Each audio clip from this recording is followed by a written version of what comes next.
Assalamualaikum warahmatullahi wabarakatuh. Bismillahirrahmanirrahim.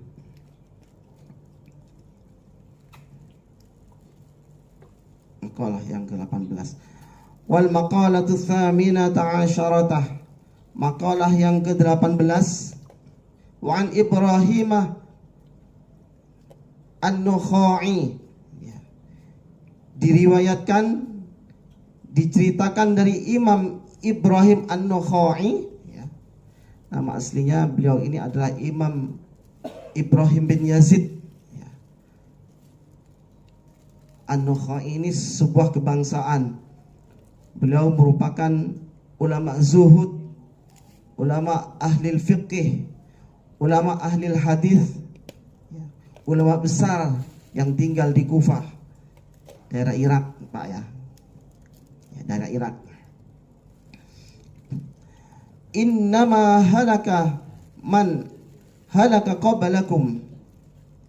Innama, ini kata Imam Ibrahim An-Nukhai, innama sesungguhnya halaka man, binasanya seseorang, halaka qablakum,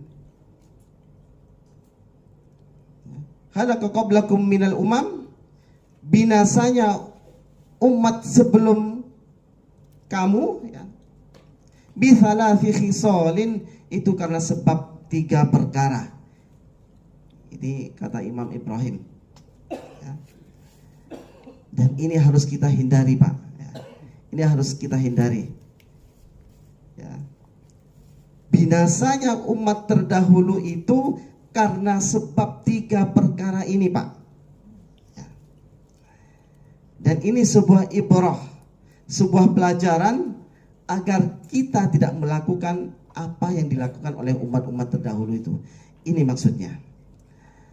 Apa itu? Yang pertama, bifudulil kalami, berlebihan dalam berbicara. Itu yang pertama, Pak. Ini yang dilakukan oleh umat-umat terdahulu, sehingga Allah menjadikannya sehingga Allah menjadikannya kerusakan ya. Bifudulil kalami, ini yang pertama, berlebihan dalam berbicara, banyak omong, Pak ya. Apalagi ya, cerewet ya, terus apalagi itu ngelemes ya. Kalau bahasa Maduranya itu ada ngelemes ya.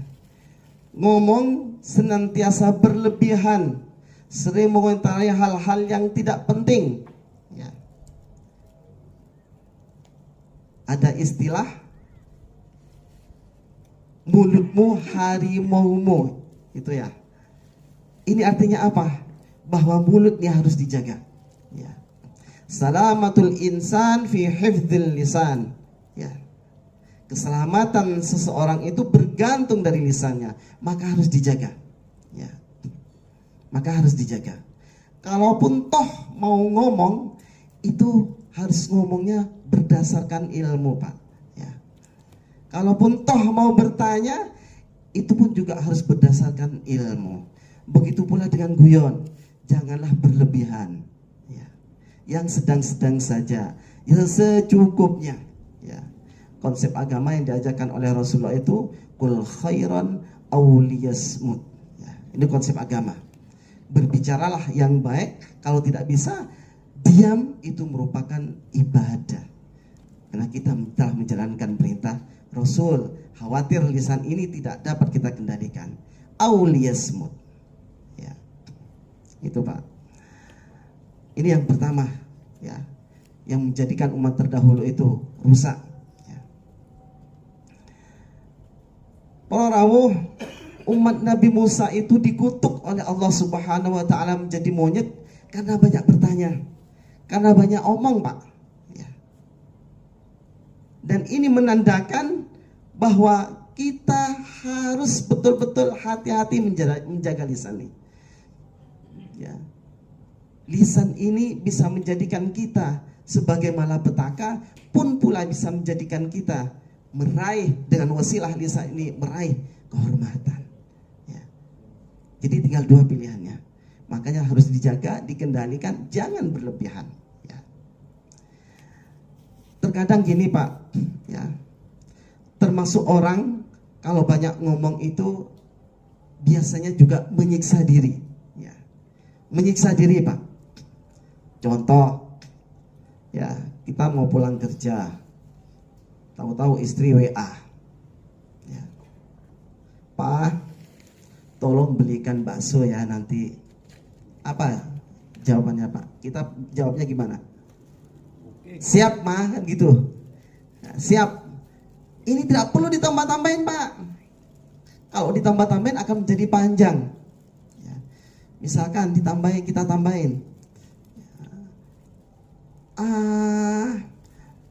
Bakso yang mana ya kira-kira mah? Oh, yang di sana itu Pak. Yang di pojok, yang favorit kita itu loh. Terus baksonya nanti yang besar apa yang kecil? Yang besar, level 5 yang pedes Pak. Malah tambah panjang Pak. Dan kita semakin banyak opung akan semakin repot. Ya, semakin repot. Ya. Syukur-syukur kalau dapat, kalau enggak repot kita. Begitu sebaliknya. Gak ada ibu-ibu di sini ya. Misalkan ketika kita pulang kerja, kita request ke istri kita yang di rumah misalkan, Ma, tolong nanti buatkan telur dadar misalkan. Ya. Seyogyanya tidak perlu diperpanjang, jawab siap gitu aja cukup. Ya. Tapi ini si istri tanya lagi, telur dadarnya 1 apa 2 apa? Oh 2 mah. Pedes apa enggak Pak atau biasa? Ya. Pakai bawang atau enggak dan lain sebagainya. Itu akan semakin panjang dan semakin merepotkan kita. Nah, itu salah satu apa namanya ya? Salah satu contoh ketika kita banyak ngomong hal-hal yang tidak penting, ya. Pun pula dengan ibadah, Pak. Ketika Allah perintahkan kita untuk melaksanakan ibadah, kita tidak perlu bertanya lagi. Fattaqullaha mastata'tum. Ya. Bersegera lakukan semampu kita, ya. Tidak perlu bertanya dan kita tidak perlu mikir kita bisa khusyuk apa enggak. Ya. Ini, Pak ya. Itu yang pertama. Yang kedua, wa fudulit ta'am. Berlebihan dalam makanan, berlebih dalam makan. Ya. Sikap kedua yang membuat orang-orang terdahulu celaka itu adalah berlebih dalam makanan. Kita makan halal Pak, tapi kalau berlebihan akan menjadi haram. Kita makan kenyang halal Pak, tetapi ketika kekenyangan itu akan menjadi haram. Jadi setiap yang berlebihan itu akan berdampak negatif buat kita. Para rawuh, seyogyanya sehat atau sakitnya tubuh kita bergantung lebih banyak ya, bergantung dari makanan yang masuk pada tubuh kita ini. Ya. Apakah makanan yang masuk pada tubuh kita itu makanan yang baik, makanan yang halal, atau makanan yang haram? Ya. Makanan yang kita makan bukan cuma menyehatkan jasmani kita Pak, tetapi seyogyanya makanan yang kita makan itu akan mempengaruhi rohani kita, ya. Berpengaruh banget sama rohani kita Pak. Makanya banyak cerita, ya. Ya, ada dalam sebuah riwayat, ya,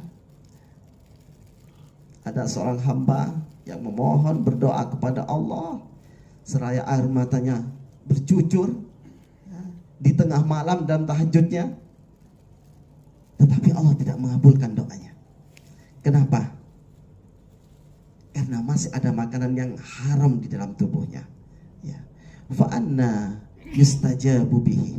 Kata Allah dalam hadis qudsinya, bagaimana dia dikabulkan doanya sementara di dalam tubuhnya itu ada makanan yang haram. Ini berat Pak. Ya, ini berat. Ya. Maka makanan yang masuk ke dalam tubuh kita, terutama anak-anak kita itu betul-betul harus dijaga. Betul-betul harus dijaga. Ya. Yang kedua, makanan yang masuk dalam tubuh kita itu juga mempengaruhi karakter, Pak. Ya. Mempengaruhi karakter anak kita. Ya. Ya. Anak kita kalau kita kasih umpan, apa umpan itu ya?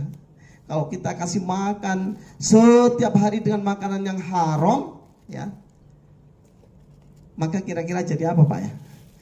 Kira-kira jadi apa? Ya. Jadi syaitan mungkin ya. Gak heran kalau ibunya ngomong bocah setan, kan gitu. Padahal dia tidak sadar kalau dia sendiri adalah biangnya syaitan. Mohon maaf ya. Ini hanya untuk kehati-hatian aja ya. Perilaku anak lemah lembut ataupun kasar itu juga bergantung dari makanan yang kita berikan, Pak ya. Tergantung dari makanan yang kita berikan ya. Makanya Imam Syafi'i itu umur 7 tahun, Pak ya, itu sudah hafal Al-Quran ya. Kemudian umur 10 tahun beliau sudah menghafal hadis Al-Muwatta ya, karya Ibnu Malik. Itu umur 10 tahun ya. Beda dengan kita ya. Jangankan menghafal Al-Quran, ngaji pun juga malas, berarti ada problem di situ ya. Ngaji Al-Quran pun juga malas ya. Ada problem di tubuh kita, ini ada problem, dan ini harus kita koreksi. Dan memang benar, Pak ya, sebagai tahadduts bin ni'mah, dulu Al-Fakir ketika mondok, dulu Al-Fakir sempat mondok di Bangkalan, kemudian pindah ke Sampang, tepatnya Pondok Pesantren Raudhatul Ulum Ar-Rahmaniyah Pramian, di mana pengasuhnya di sana itu adalah pendirinya Kiai Haji Ali Masud Ali. Beliau merupakan santri murid dari Mbah Holil ya, yang di dalam biografinya itu masih zaman dengan Syekh Kiai As'ad Samsul Arifin. Beliau tidak ngaji, Pak ya, beliau tidak ngaji, tapi mengabdi. Beliau mengabdi dengan cara meramut kuda dari Mbah Holil ini, serta mencari makan, serta mencari rumput untuk makanan kuda ini. Dan ini yang tidak pernah dipahami oleh orang-orang yang tidak pernah ada di pesantren ya, seperti feeds, sehingga viral muncul hal-hal yang negatif semacam ini, framing negatif ya, muncul semacam ini. Kita kalau di pesantren itu meyakini keagungan tawadhu ya, kita meyakini itu, Pak, dan tabarrukan kepada kiai kita sangat percaya ya, sangat percaya ya. Tadi udah disentil sedikit oleh akhina fil Ustaz Khairul Qamar ya, bahwa Sayyidina Ali di mana beliau di samping sahabat Rasulullah yang paling cerdas, bahkan malaikat pun juga mengakuinya ya. Di samping sahabat Rasul, beliau juga sebagai sebagai kalau suami dari anaknya itu apa namanya, menantu ya, juga menantu dari Rasulullah ya. Saking memuliakannya Sayyidina Ali akan ilmu dan gurunya, sehingga beliau sampai dahulu, ana abduman allamani harfan wahida ya, kata Sayyidina Ali itu, di mana malaikat pun mengakui keilmuannya. Saya adalah hamba bagi mereka yang mengajarkan aku walaupun satu huruf ya, walaupun satu huruf ya. Ini Sayyidina Ali ya. Ya. Terus mereka yang tidak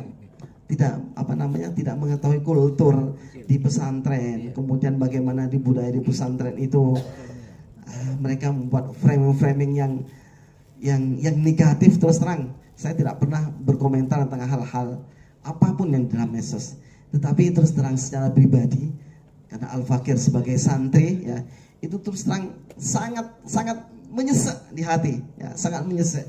Karena mereka tidak paham seperti apa, ya, ta'zim yang kita lakukan, yang dilakukan seorang santri terhadap guru itu seperti apa, tabarrukan itu seperti apa. Mereka tidak paham. Ya. Mohon maaf, ngelindur sedikit. Kembali ke topik. Ya. Dulu, ya, kalau Al-Fakir ketika ada di pesantren, ya, ketika Al-Fakir merasa bahwa tidak ada makanan yang haram yang masuk dalam tubuh pribadi Al-Fakir, maka rasanya kalau kita hafalan itu sangat gampang, Pak. Ya, sangat gampang. Ya. Kalau ilmu alat di pesantren itu memang udah makanan, Pak. Ya. Ilmu alat itu adalah ilmu bagaimana cara kita membaca kitab, ya. Kitab kuning seperti ini. Dan alhamdulillah bibarokahnya pesantren dengan bibarokahnya guru, meskipun Al-Fakir ini tidak pandai-pandai amat, tetapi Al-Fakir ini sekedar tahadus bin ni'mah, ya, sedikit banyak bisa baca yang kitab-kitab semacam ini, ya. Itu sudah tahadus bin ni'mah, itu kitab gondol, Pak. Sementara mereka yang sekarang saat ini sedang menyerang pesantren, jangankan ngaji kitab, ya, ngaji Al-Quran naik kayak apa ya, kayak ditindih batu, kan seperti itu, masih tekak-kakak. Dan ini yang membuat Al-Fakir pribadi itu nyesek, ya. Tetapi ketika Al-Fakir merasa, ya,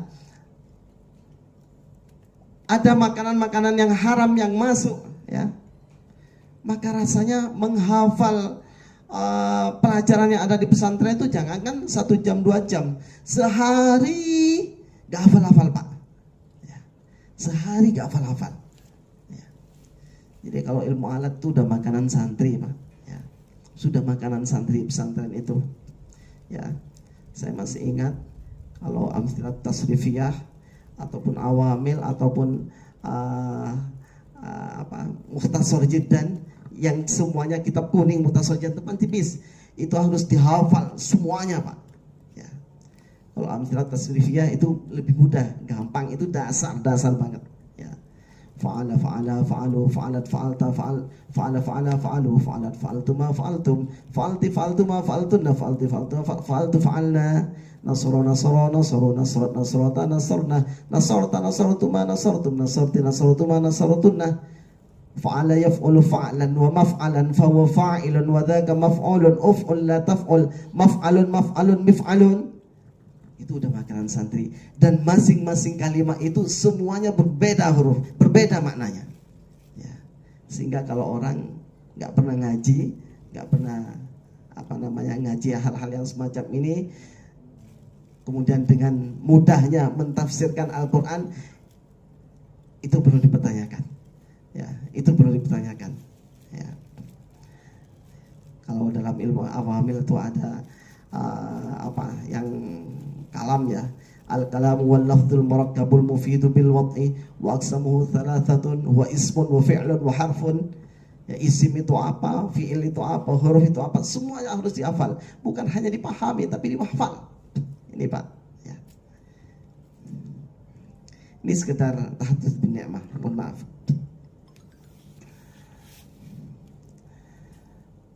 Baik. Kemudian yang ketiga, wa futulil manam, banyak tidur, ya. Futulil manam, banyak tidur. Ini yang merusak umat terdahulu, ya. Siang tidur, sore tidur, malam tidur, ya. Maka konsekuensi dari banyaknya tidur itu akhirnya dia penyakitan. Orang yang banyak tidur nih, niscaya pasti penyakitan, Pak. Sering sakit-sakitan, ya. Apalagi tidur di waktu ba'da subuh ataupun ba'da asar. Jangan, Pak, usahakan kalaupun kita ngantuk seperti apapun, usahakan ba'da subuh itu jangan tidur. Minimal nanti setelah jam 8 ke atas baru tidur, ya. Kenapa demikian, Pak? Ya. Kata kalam fuqaha, ya, Tidur ba'da subuh itu yang pertama turithul jahlah, ya, menyebabkan kebodohan. Tidur ba'da subuh itu menyebabkan kebodohan, yang pertama. Yang kedua turithul faqrah, menyebabkan kefakiran, ya. Kemudian yang ketiga turithul marad, melahirkan banyak penyakit, ya, terutama ba'da asar nih, ba'da asar, ya. Dan ingat Pak, tidur ba'da asar itu kita gampang banget diganggu jin, ya. Maka kalau ada teman kita menjelang maghrib tahu-tahu, ya kan banyak ya, kalau di teman-teman saya di kampung tuh banyak seperti itu, ya, kadang-kadang kesurupan, ya. Karena akibat kayak gini salah satunya, gampang banget diganggu jin. Futulil manam itu yang merusak umat terdahulu, ya. Yang ini sebagai ibrah yang tentunya tidak boleh kita lakukan. Para rawuh, kira-kira berapa jam ya tidur yang baik itu, ya. Tidur yang baik itu berapa jam kira-kira Pak? Kalau dalam teori kesehatan tuh kan kadang 6, 7 ya, 6 sampai 7 jam Pak ya. Itu teori kesehatan, ya. Tetapi saya kok apa ya, kurang begitu percaya dengan teori ini. Mengapa demikian? Karena nyenyak atau berkualitasnya tidur itu tidak ditentukan oleh durasi Pak, tidak ditentukan oleh durasi, ya. Tetapi ya terkadang mereka tidur melebihi 8 jam, 9 jam, 8 jam, malah bukan nyaman, bukan fresh, ya, malah awung-awungan, bingung, bangunnya bingung, banyak seperti itu kan, ya. Ya. Itu tidak ditentukan oleh durasi, ya. Tetapi pada dasarnya tidur yang berkualitas dan akan terasa nyenyak itu ketika hati dan pikiran kita menjadi tenang, ya. Bukan karena capek, ya. Capek belum tentu kita nyaman tidur. Terkadang capek itu malah buat kita tidak bisa tidur, pelontang pelanting, pindah sana pindah sini, kan seperti itu. Ada yang seperti itu. Problemnya bagaimana kita menjaga hati dan pikiran ini menjadi tenang. Itu problemnya, itu masalahnya Pak, yang harus kita cari. Gimana caranya Pak? Konsep agama itu banyak zikir Pak, ya. Ala bi dzikrillahi tatmainnul qulub. Ini konsep agama itu seperti itu. Kalau hati dan pikiran kita pingin tenang, pingin nyaman, maka banyak berzikir. Jangan jadikan WhatsApp, YouTube, atau nonton TV sebagai pengantar tidur, ya. Bangun-bangunnya bisa belauan, ya. Ulama terdahulu itu Pak, ya, kiai-kiai kita di pesantren itu biasanya tidur itu tidak kurang dari 3 jam. Itu kalau kita perhatikan, tidak kurang dari 3 jam. Tetapi alhamdulillah mereka sehat jasmani maupun rohani, ya.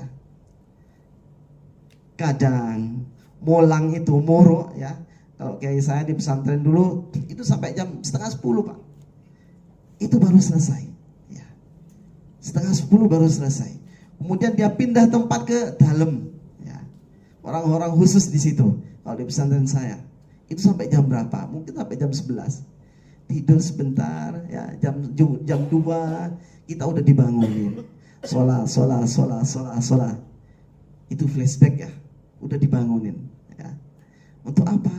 Untuk berta'abbud, sholat tahajud bersama. Kemudian nanti sampai subuh, ya.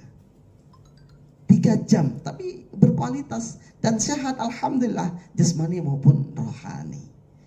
Mengapa? Karena itu mampu menjaga hati dan pikiran. Itu. Jadi 3 perkara ini, ya, yang harus kita hindari, ya. Yaitu pertama, ya banyak omong, ya. Kecuali omong, kita ngomong ataupun apa namanya bertanya, landasannya ilmu, itu tidak mengapa, ya. Fudulul ta'am, berlebihan dalam makanan. Kemudian fudulil manam, ya. Berlebihan dalam tidur, banyak tidur, ya.